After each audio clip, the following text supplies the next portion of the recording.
In the amputation ward of Haiti's General Hospital, Benjamin GUILBEAU is looking forward to being discharged so he can follow his dreams of being a singer.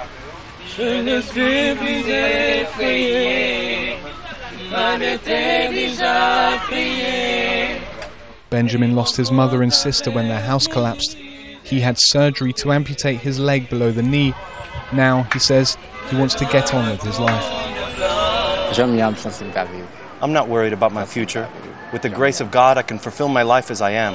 Benjamin's story is similar to thousands of other Haitians, many of them children, who had limbs amputated in the first few days after the earthquake. Yeah, because all along this way, all in the gravel, all along the back. But Haitian medical volunteer ERIKA Roy, who assisted in hundreds of amputations at this hospital, says some of the operations could have been avoided. But from a fracture or open fracture, no. You're not supposed to get amputated. You can get, external fixator. You can get cleaned up. If we had somebody going outside and checking to see really bad cases, maybe they would have gotten to him sooner, For what's being described as a generation of new amputees, the next step is to try to get a prosthetic limb. But therapists here at this newly opened prosthetic centre say the waiting list is long, and even for patients who do get the chance to have treatment, more problems await.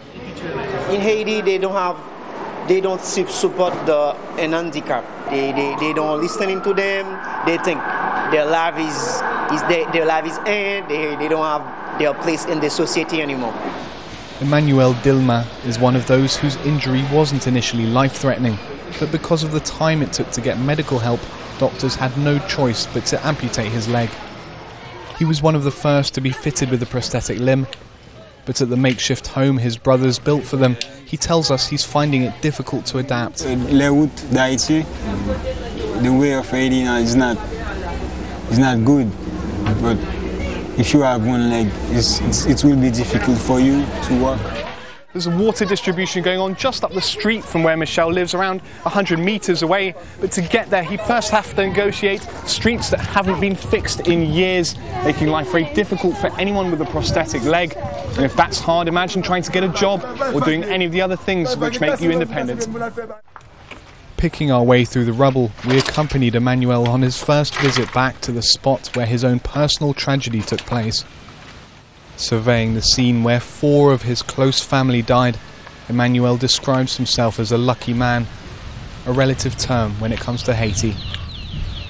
Sebastian Walker, Al Jazeera, in Port-au-Prince, Haiti.